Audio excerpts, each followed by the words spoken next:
Because when a child goes into crisis, we can see it as a tantrum or a meltdown. We can see it as, manipulation. They didn't get their way. In homeschooling, a lot of parents think, oh, my child's being lazy and they don't want to try something hard. It's a mindset issue. But there's usually an underlying cause. Hello and welcome to the Stroke It podcast. I'm Jenny Townsend, your host. Thank you for joining me. I'm so excited for you to be inspired to live your life fully, to take ownership of your time, your schedule, and your life, but most importantly, learn and grow and develop personally and professionally. Myself and others are going to share life lessons that we've learned through leadership, through heartache, through pain, through struggles, and we'll be sharing some success stories with you as well. Super eager for you to dive in, learn, and grow. And once again, just take ownership of your life today. Hello, and welcome to the Stroke It podcast. Jenny Townsend here, your host. Today, I have Afsaneh, who is joining me. She is a child author, and she is a homeschooling coach, and she is going to be sharing some great tips with you. So if you are a parent, clear the calendar and turn this up. Afsaneh, thank you so much for joining me. Thanks so much for having me. I'm so excited to be here. I'm so excited too. I loved the show notes, and I own a child-based business. So as soon as I saw this, I was like, definitely want to have you here. A lot of parents today are struggling, whether they're homeschooling or they're not. Children today are, changing. We all went through COVID. There's a lot of struggles. There's a lot of decisions that are being made. And there's just a lot of pressure as a parent, I feel, these days. So I'm excited to have you here to boost their confidence and let them know that they're doing a great job. So before we get started, please tell us a little bit about you. Sure. So as you said, my name is Afsaneh Moradian, and I'm the founder of MLC Homeschool Coaching. I'm also the author of the picture book series, Jamie is Jamie. And I got into all of this because over 20 years ago, I got into teaching, starting at the preschool level, then moved to the junior high level, then ended up teaching university, graduate school, doing teacher training, and really seeing what was lacking in education, what individual kids need in order to learn. And I decided when it came time that I had my own child, we couldn't find a good fit, a good school that was, going to be right for our child. So we decided to homeschool. So it was not an intentional journey. It was kind of forced upon us, but it forced me to use everything that I knew about teaching, child development, child psychology to figure out how to make it work, because I happen to have a high needs child, as many of us do. And I had to, push through the struggle, use what I know, and make it work for us. And I realized that's a very difficult thing for other parents to do who aren't coming into it with all of that background and kind of unique experience that I had. I didn't really have a normal teaching experience. I was teaching classroom after classroom of very high needs, neurodiverse kids, having to figure out how to hook them, what they needed for their learning, and how to figure that out. So now I get to work with parents to help homeschooling be less of a struggle for them, and really focusing on the communication piece of it, on the planning, and how to build connection through that process rather than just be, caught in those power struggles. And, that we always go to that as parents, right? I told you to do this, so do it. And then the kid doesn't respond well. They never go and do it. It never works. So right. That's where I come in. And the picture books also are really focused on different forms of communication, validating our kids, self-advocacy, celebrating them for who they are as individuals. And so that's really become my focus, is creating the best situations possible for the parent and the child where learning is concerned. Yeah, that's absolutely amazing. And I know it probably requires a lot of patience on both ends, parent and child as well. And when you talk about the planning and creating the environment so that everybody can be successful. So are you doing this nationally? Like, are you doing on a Zoom training? Or are you training how are you training parents? Sure. So as a coach, I have some digital products to make it, I really want to offer support on every level possible. So I want things to be accessible. So I have digital products that start at $27, and I have one-to-one coaching, and I have group coaching. So I really want to, I work with you, either through the video trainings or one-to-one, but it's not really like massive trainings. It's really coaching, because we all have to go through our own experiences and revisit what our expectations are, what our experience was as a student, what our triggers are, and then we have to look at who our children are as individuals. And so I guide that process. That is really difficult to do on your own. And, so I take the lead in that. Yeah, and every child is completely different. Doesn't matter if they're in the same grade or they're the same age or they have the same Yes. parents. They're all so different. Like my siblings and I are very, very different. And as I said earlier, I own a child-based business. So we have 28 instructors that work for our company. Each one of them has a different approach because all of their background and their personalities are different. So when people come to us, it's what are your goals? What's the best learning environment? What's the best approach for your child? Do they want high energy, low energy? Are they goal oriented? Do they need structure? Right. Like what do we need to do in order to ensure their success and they progress and have fun and they want to continue learning, which is super important. So that's absolutely wonderful. So we'll be putting your website and do you have an Instagram as well that gives parenting tips like for homeschoolers? I do. And I do. Yes, I have Instagram. I'm easily reachable. I think my website will be there. My Instagram will be there. I have some tips and some lives, really thinking about how we're communicating and what kinds of things we can change. Because there are so many activities available, but it's not necessarily what's the curriculum or what's the activity. It's really the communication part and how are you setting it up for your individual child's needs. So Right. that's really where I come in to focus on that part. Awesome. So, Okay. Well, share your Instagram now because I'm a person when I'm listening to podcasts and I really love this person, like what they're saying. I'm still listening, but I'm pulling up Instagram really quickly so that I can go ahead and follow them. So tell us what your Instagram is and then we'll get straight into the interview process. okay, so it's Moradian.Afsaneh is my Instagram. So it's my name, but last name, then first name.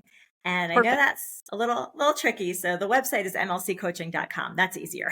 Right. Okay. Awesome. Okay, perfect. Well, let's get right into it. So when we were talking earlier, we had talked about giving parents the tools that they need. So when we're talking about stroking individuals, we're going to be talking about friends and family, yourself and spouse, which I think a lot of this goes into impacting the entire family as a whole and those that make up the family. So let's get straight into friends and family.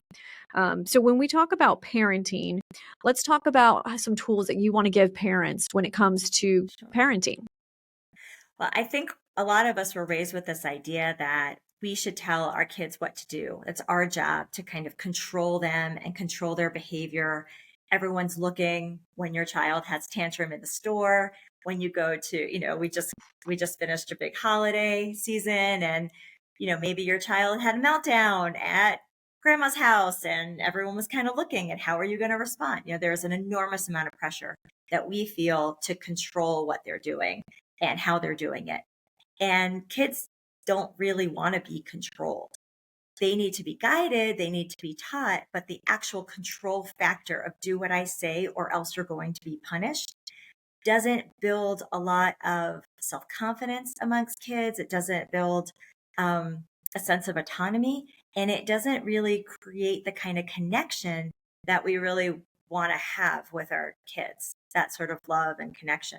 So definitely those boundaries are really important. And what is, different ways to behave in different settings, right? We need to explain that.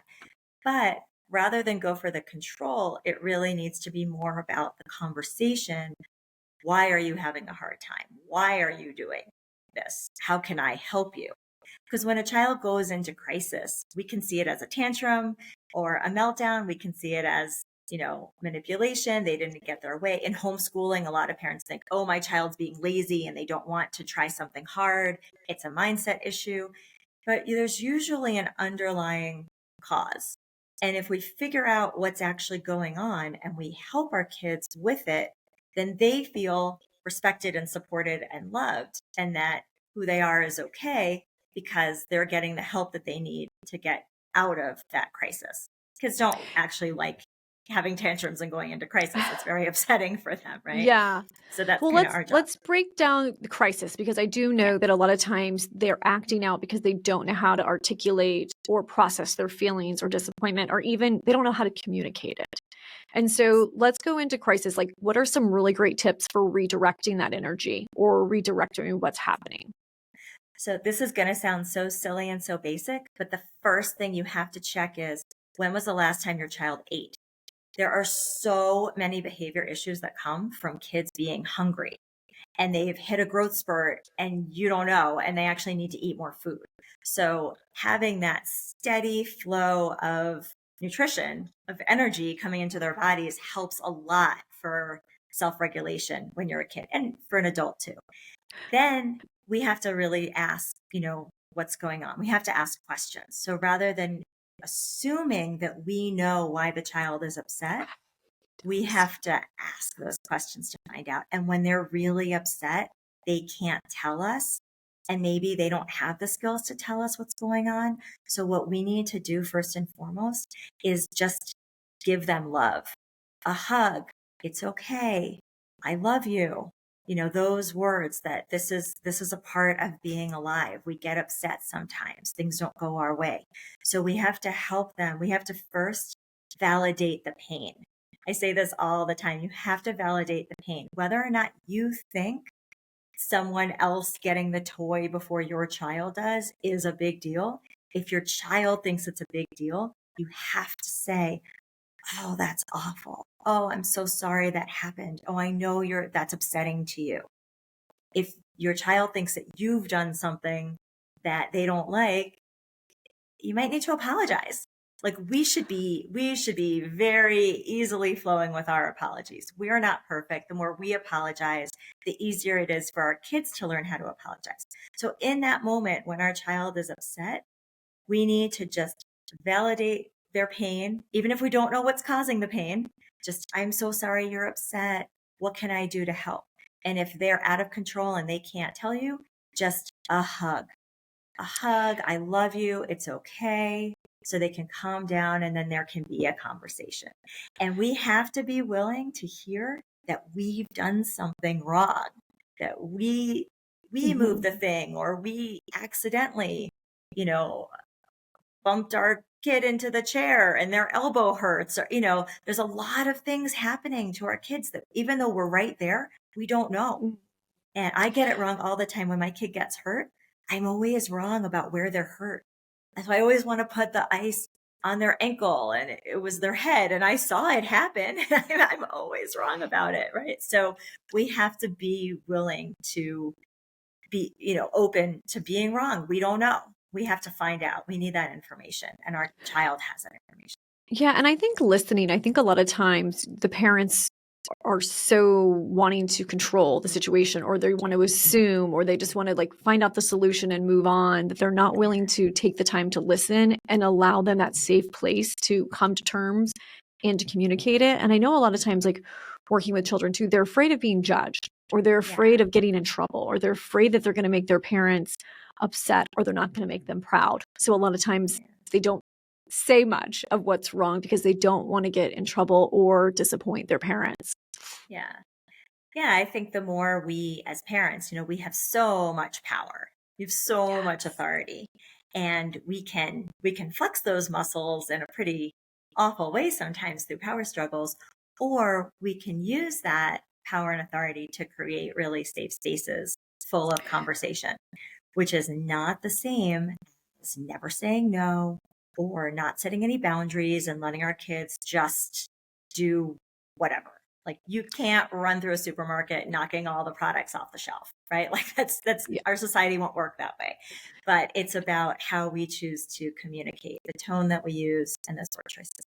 And just in terms of redirection is gold for us as parents, because sometimes our kids, we need to calm them down and validate their pain.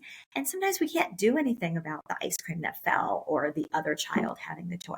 So humor is a wonderful thing to use. I know that's like not easy for everyone, but making that silly joke, or pointing out, oh, look at the shape of the clouds. What do you see? Just helping our kids get out of that intense upset and think about something else. It's going to be Yeah, really helpful. I think that's a great example. So when you mention boundaries, can you give us some examples of really good boundaries that will help those relationships or open up that line of communication? So boundaries are super tough depending on the age of the child. If you have a younger child, it is really hard to say like, this is mommy's time right now. And you're doing this and I'm doing this and I'll see you in a few minutes. That is really hard. We know we don't even go to the bathroom by ourselves when our kids are young. So I think creating really awesome experiences for your kid that they want to do while you're having your time. So if it's with another adult, if it's, some art that they want to do where maybe you need to be near them, but you're doing a different activity, you're not giving them undivided attention, helps establish that boundary, that idea that you're not always going to be available every second of the day. And I think that's a super important one. And then another boundary becomes personal space. And that's a tough one because if we want to teach personal space and we don't want our kids hanging all over us, then we have to respect our kids' personal space also. And we jump in there and we wipe their faces and but it means actually, I'm not the best at this too, but it means actually asking, hey, you have some food on your face. Would you like me to wipe it off for you? Because it's hard because we changed their diapers. We did everything for them. And then it reaches a point where, oh, we have to shift our behavior because we are not teaching them healthy boundaries. If their body is still an extension of my body and I can do whatever I want to my kid, then my kid could do whatever they want to me or to another child. So that whole issue then of consent becomes worked into boundaries. And can I give you a hug? Can I, clean your face? Can I do this for you? Can I take that? And then asking them, oh, can you ask me for a hug first or whatever? Because we feel it after so many years, our nervous systems become quite affected by having little people on us all of the time. And sometimes it can make it hard to be patient and we just kind of reach our limit and we can't really take it anymore.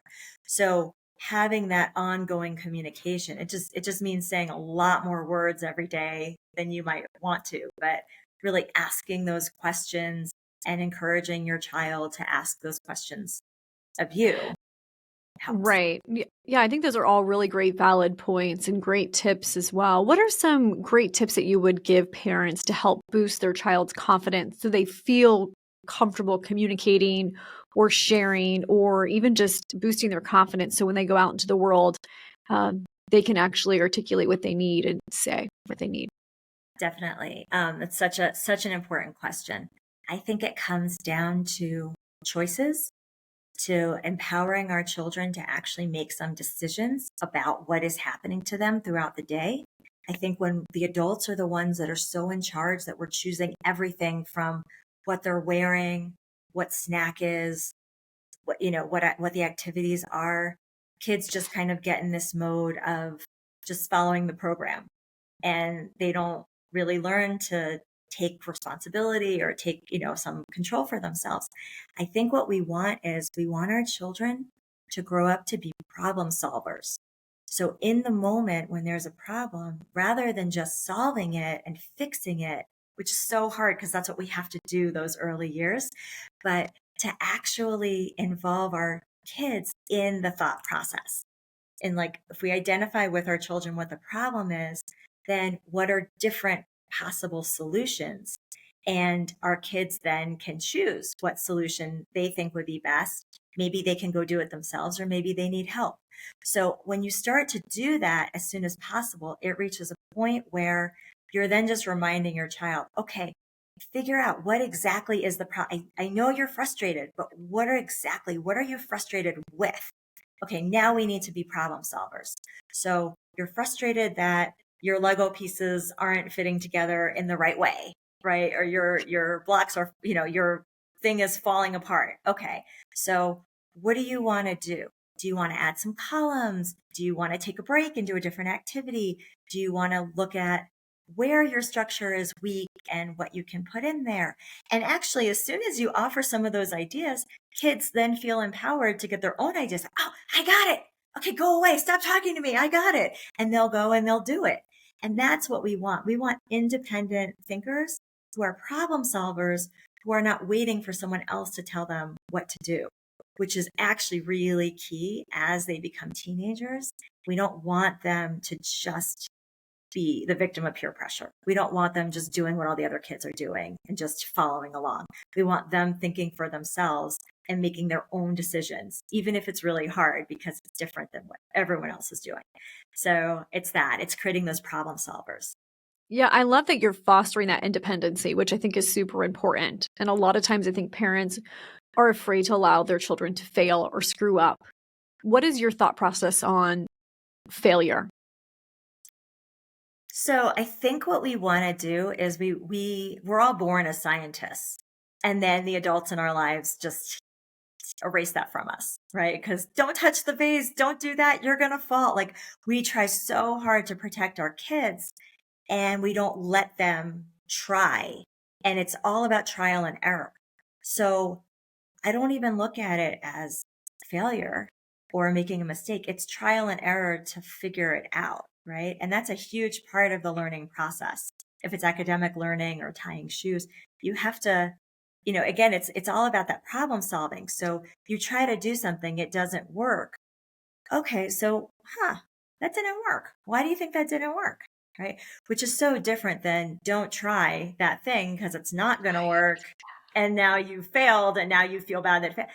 No, because what is life? I mean, my gosh, starting a business you don't get it right on the first time. It is all trial and error. And if we condition our kids that there's this thing called failing, then as adults, it's like, my expectations weren't met. I failed. Now I have to give up on my dream, rather than that didn't go how I wanted it to go. What could I try instead? What could I do differently? And that is really key to relationships. It's key to our projects. It's key to everything. If it's just this try and fail and give up mentality or prevent the failure from happening, then we're really not equipping them for what life is like, because it never really goes how we want it to go. Right? No, it doesn't. It's like all over the place. And sometimes you have to circle back and try again. And sometimes when you try again, it ends up being perfect, or not perfect, but almost. And you actually get from point A to B. And I find that when I fail, when I go again, I'm usually surprised by the outcome and the fact that I was able to navigate it the way that I did, and that growth and that learning curve. It's something that you embrace and you appreciate later, not in the moment though. Right.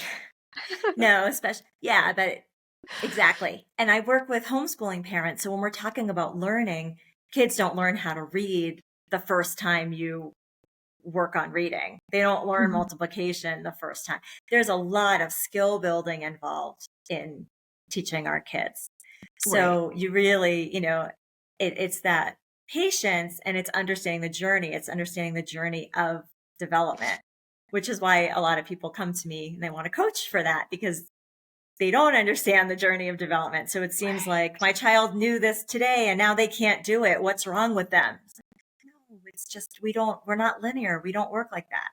We know something and then we make mistakes, or we go backwards a bit and then we move forwards even further. And that's just how we are as humans. It's a very messy process, right? Yes, it can be, for sure. So, all right. So we just got done talking about the child, but let's talk about the parent, because we have a lot of parents out there that are listening, and a lot of this may make a lot of sense to them, but they're still finding that they're struggling. They're finding that they're not doing a great job. Maybe they're second guessing, parenthood, and if they're doing their kids the best that they can. So let's talk about empowering parents, boosting their confidence, and really giving them some great tools and tips so that they do know that they are a great parent.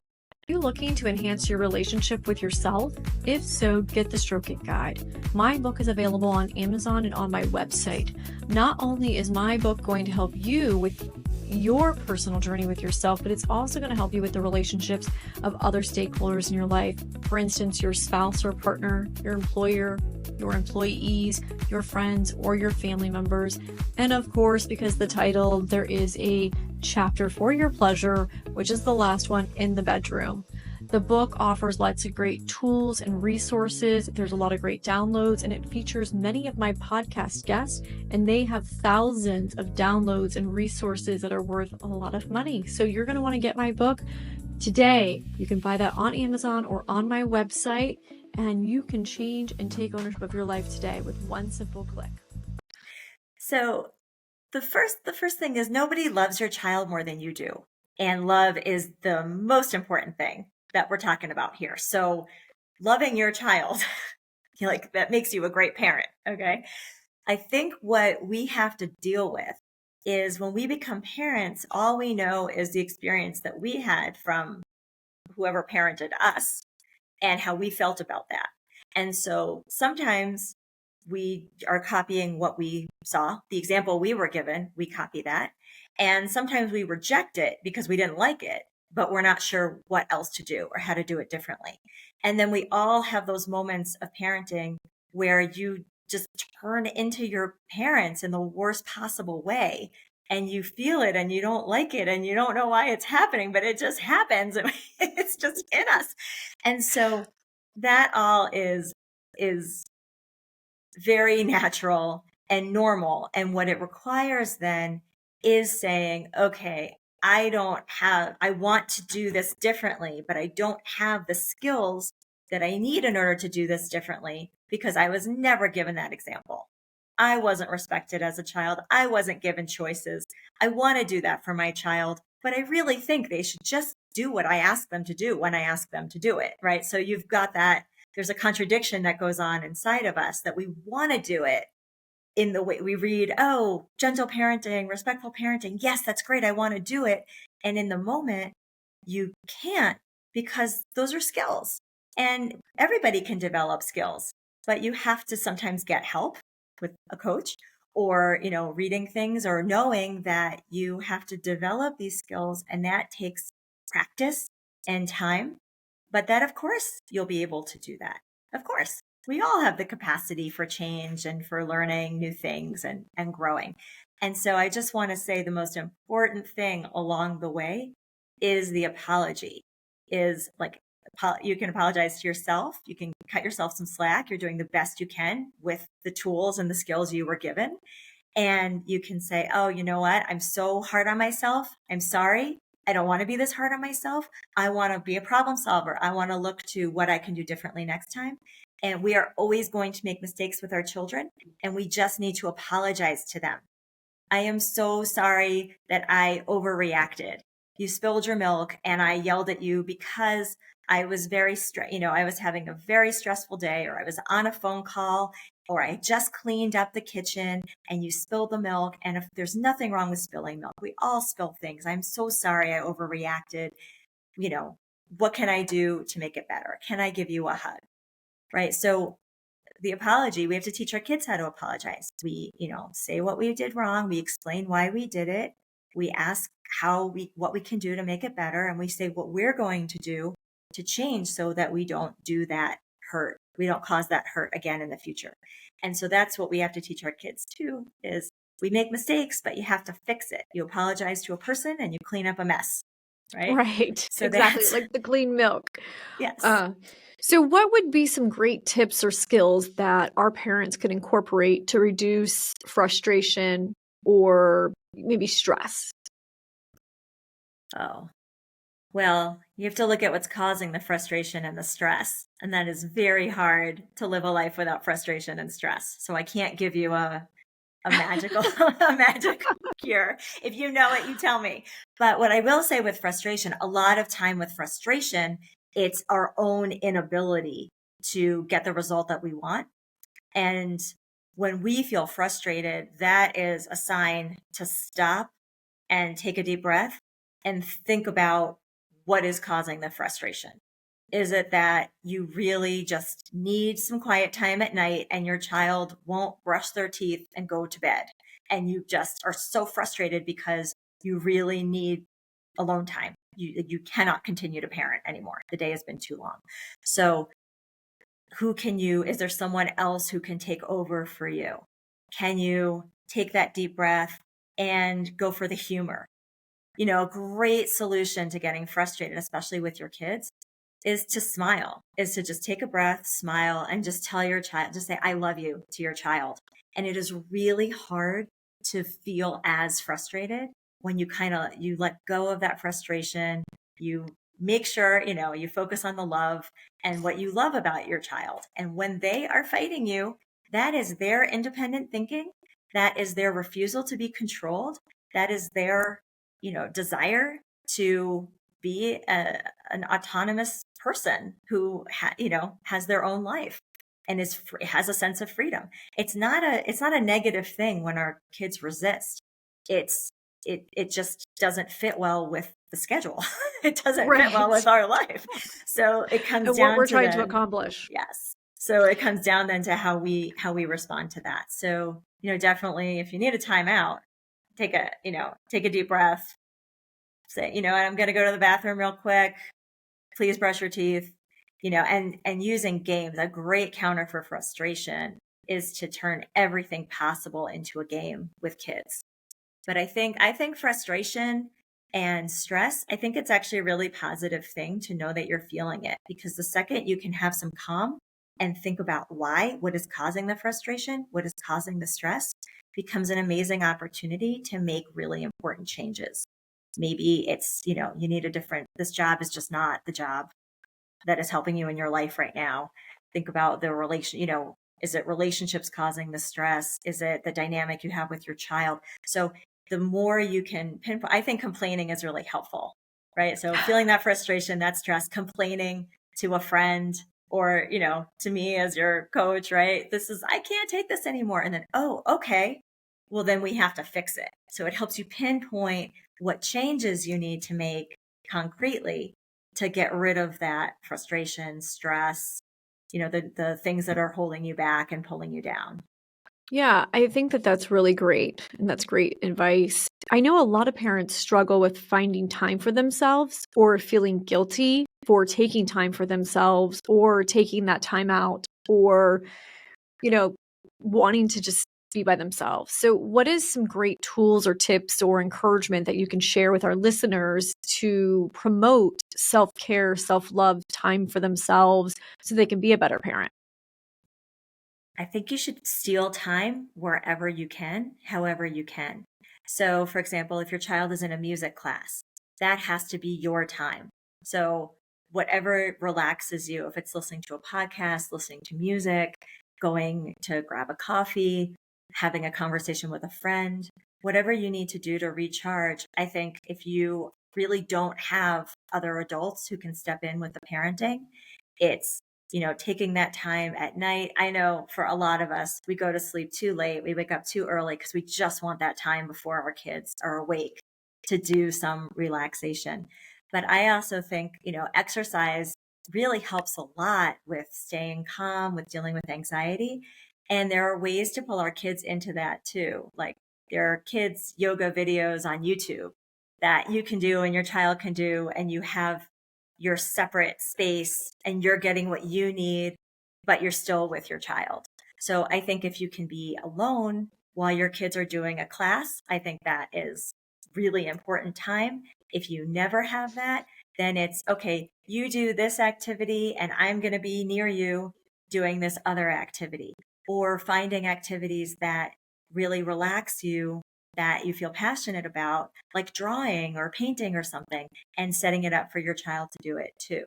But we definitely need those moments of quiet where we don't have to talk, we don't have to supervise, we don't have to parent, and, looking for how to get that during the day. And maybe that becomes that's the moment of screen time for your child if you have some screen time, an online program or something. Right. I always suggest that to our parents because we have music lessons. So it's 30 minutes or 60 minutes. And I'm always like, you have 30 minutes. Like you should be coloring in your car, listening to a meditation, just sitting in silence. And I think about all the parents that get in car line an hour prior. And I know a lot of them are just scrolling on Facebook or TikTok and all these things. And they're basically just putting more inside versus releasing. and allowing themselves that time to decompress and take a time out. And I don't know why, but I think it's like a mindset shift to get people to do that. And so was there a point in your life or a point with working with other clients where the mind shift happened, or there was something that clicked where what we're talking about was a decision that they made to stop scrolling and start coloring or journaling or meditating? So the parents that I work with largely have neurodivergent or high needs children. So the changes that they needed to see initially was an end to the power struggles, an end to the meltdowns, an end to the screaming and the crying, which is just very difficult to deal with. So I deal with, I help all kinds of parents, but my specialty is those moments of crises with homeschooling, and how do you get out of that? It just feels impossible.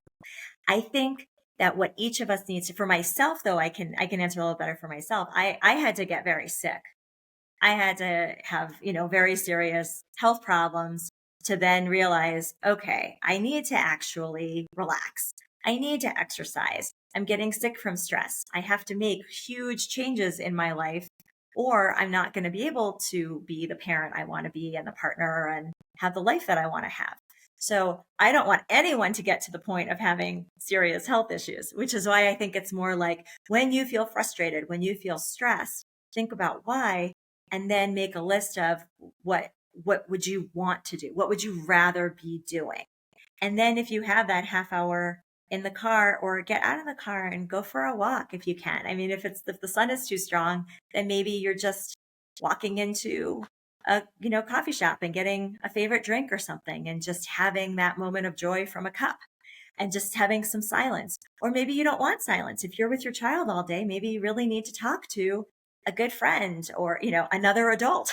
And so maybe there are other moms in the class, and you can organize, hey, let's all go to this, spot and chat for a little bit, and then pick up our kids on time and not be early, So what do you need? Are you missing human connection with other adults? Are you missing relaxation? Are you missing some time to just stop and think and plan what you're going to do tomorrow? You have to decide that for yourself. There isn't one correct way to do self-care or relax, but it's worth making a list of what you feel you need, how to get it. I feel like that goes into like positive self-chatter. So many times parents have so much negative chatter, and they're comparing themselves maybe to other parents, or they're comparing their children to other children. And there's a lot of pressure, I think, on parents today. So what are some good tips or some positive self-chatter, maybe some words of encouragement that you could share with our listeners?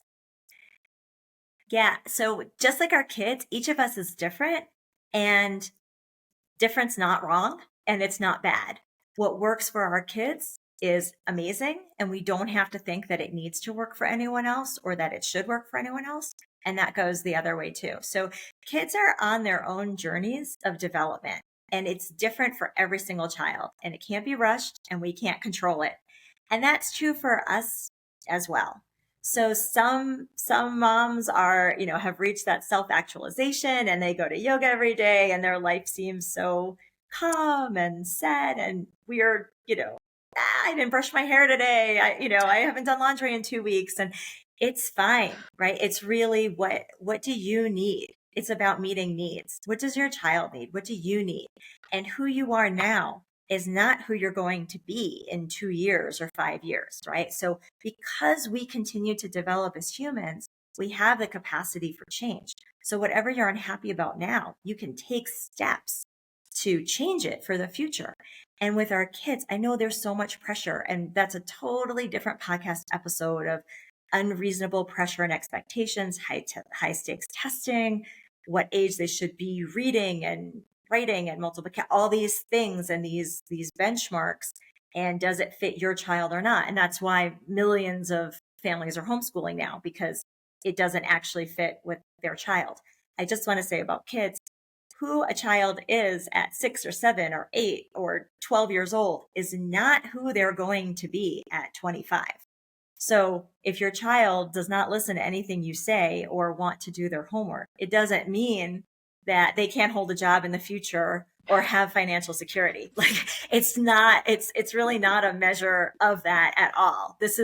Each stage of development has its own characteristics and its own personality traits that look different for each child, especially if you have a neurodiverse child.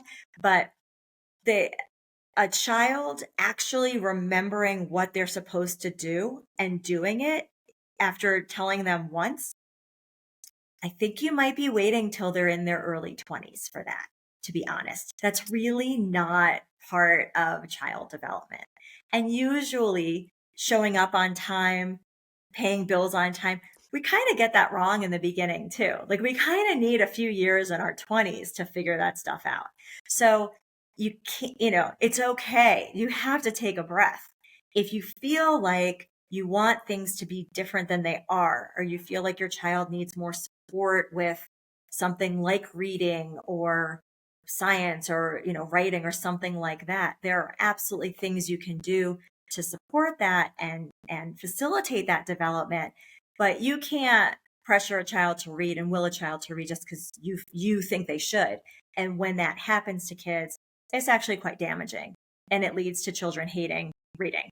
So there's all kinds of different ways to learn. There's all kinds of different ways to parent. I think what we want calm in our lives.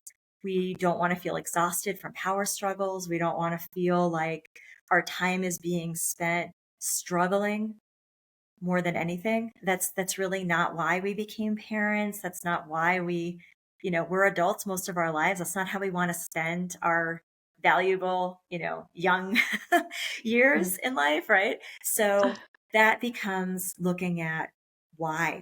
Why does it feel like this? Trying to pinpoint as much as possible. And if you can't, just saying, I don't want it to be like this. I actually need to get help because it doesn't have to be like this. Anytime there's a problem, there's a solution and there's a way to improve it and make it better. So that's really a hard shift in mindset, but every problem has a solution. I promise you. And it doesn't have to be the way that it is now, is not how it has to be. It can always get better. Yeah, I love that. That's really encouraging. And, when you're talking about children, I mean, I think of adults, how much we change in our 20s. Like we're going to college and maybe our freshman year, we're not making great grades or we're on the verge of getting kicked out, but then we end up graduating and then some people go and get their masters and you grow so much in your 20s. And as an adult too, I mean, things that you cared so much about in your 20s and 30s and you get to your 40s and you're like, why was I even stressing about this? So, I love all the points that you're making, and I love that every problem has a solution as well. Well, let's get into our final topic, which obviously parenting, some people do have a spouse that can help them. Some of them are single parents, but let's talk about spouse and how important it is to understand how they function and how they receive messages and validating their experiences. So talk to us a little bit about that. Well, I think it becomes very challenging when your spouse doesn't have the same parenting style as you, or maybe isn't supporting the homeschooling thing and isn't on the same page. So I think that communication becomes very, very important. And it's hard because it feels really bad for the parent. Usually the mom is doing most of the parenting and going through the struggle.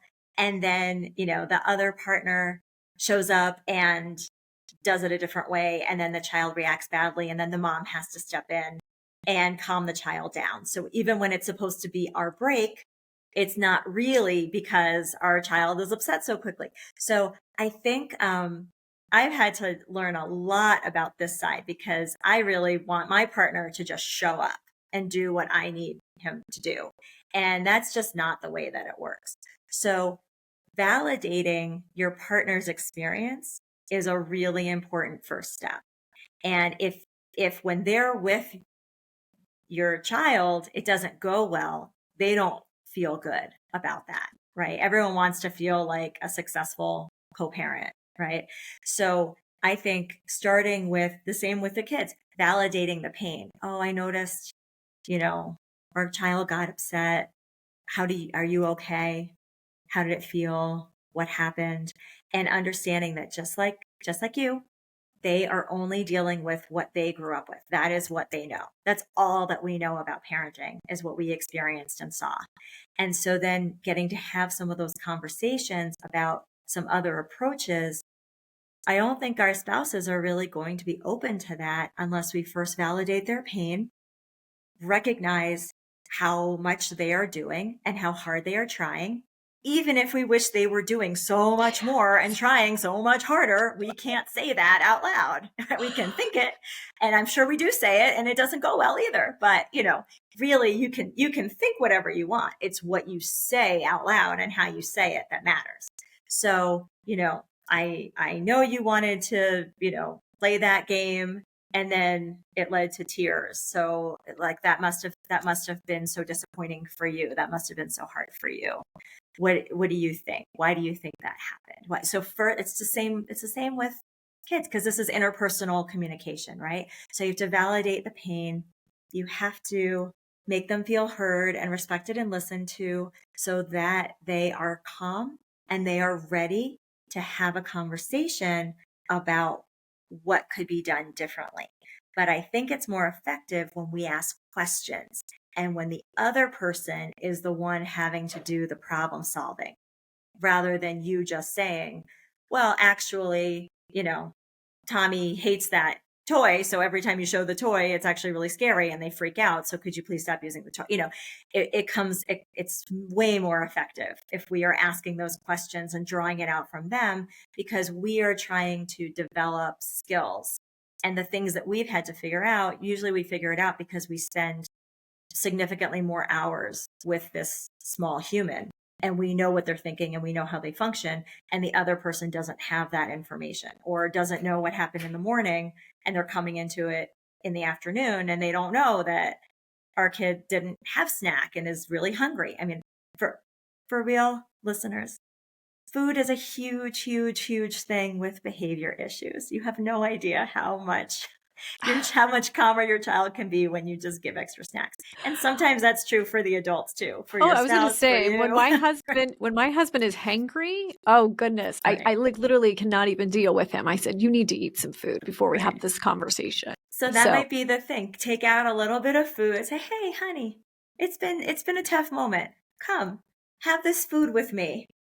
Let me, now I'm going to validate you, and I'm going to, let you share your emotions, right? We're going to go through the emotional side of it. I'm going to validate all of that for you. And then, ask some questions to begin to figure that out. I wanted to ask you a question, actually. So when I think about the co-parenting and the co-schooling, and when COVID was going on, I had a lot of parents that the morning one parent would be the teacher, and in the afternoon, that way parents could continue working and things like that. I can understand the power struggle as well, because they all have different experiences and different philosophies and different approaches as well. So for the child, do you think it's better to just have one parent as the teacher, as the homeschooler, as the leader, or is it beneficial to have different perspectives? I think it's a really great thing for kids to learn from as many adults as possible, because we don't know everything. We don't know everything and anything. So exposing the different styles, I think where those clashes come in is with that validation and respect issue. And this idea that kids need to be respected as individuals and their opinions matter. And when they say, no, I don't want to do that, the response really can't be suck it up and do it anyway. There really has to be a finding out, well, why don't you want to do that? Well, how can I help you do that? Well, this is what we're doing now. So what do you need for me to do it? And I think that requires some interpersonal skills that we don't all have a chance to develop, especially when our parents didn't really care what we thought. And at school, it didn't matter what we wanted. You just had to do what you were told to do. So it's really tough when we're raising independent, confident kids, and then we want them to just do what we say. Like, they're not going to do what we say. We've raised them to think for themselves and think critically. So it requires a different level of communication. It requires hundreds, if not thousands of more words be spoken to the child. It requires validating, it requires asking questions, it requires all of those things. And so that's, I think, where the clashes come in, is if mom is more willing to spend the time finding out what the child thinks, and dad is a little bit shorter, just that's your work, do it. Okay, now you're not going to have screen time because you didn't do it, then the child reacts differently. So I think it's okay to have different approaches and different styles. I think what you want to have in common is that collaborative approach to dealing with your child. And working as a team. I mean, in the end of the day, if they're going to graduate high school and they're going to have a job, they're going to be working with team members with different perspectives and approaches. So I think it's a great avenue for the family as a whole to work as a team and maybe develop some of those lesson plans together so that the parents can maybe share approaches and ideas and philosophies maybe before implementing that, so that the conversations can happen before the child is present and they can navigate those conversations with the child as a team. Oh, definitely. Absolutely. So yes. And having family meetings when things aren't going well in the family overall, you can have a family meeting and talk about it, and everybody shares what their experience is. But definitely co-planning and assessing afterwards at the end of the day, how did it go? Here's what my experience was. What was your experience? Do we need to make some changes? So absolutely. And I think that, that would be really important to do. And I know when I was growing up, we had dinner every night at the table together. And that's kind of like when we had our family meetings, talking about our day and the struggles and kind of sharing what went well, what didn't go well. And that's when our parents really were coaching us and helping and encouraging us. And I know today that there's just too many activities. Everyone's so overscheduled that some families just don't have that opportunity to sit around the table every single night and have dinner, or even just a few nights a week. Yeah, but you know what? The car is a really good place to do that, or whatever kind of transportation you use. It's a really good time to have some of those conversations. So maybe you can't do it as a family, but it's a really fantastic opportunity to have some of those deeper conversations about behavior, about, not in the moment, but, if the day before your child had a social experience that didn't go very well with a friend, it's a great time when you're in the car because they can't leave. They can't go anywhere. So they can't run away from you and slam the door. Right. They can refuse to answer, but if you approach it in a very loving, calm, I'm just kind of wondering what happened yesterday. Mm-hmm. It seemed like, your friend got a little upset and you got a little upset. What was going on? What happened? What can we do differently next time?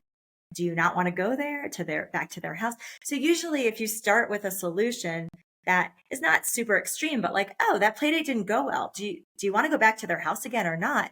Then the child's like, no, I do want to go. I think this was the problem, or okay, so then what do we do to make sure you have fun next time? Right.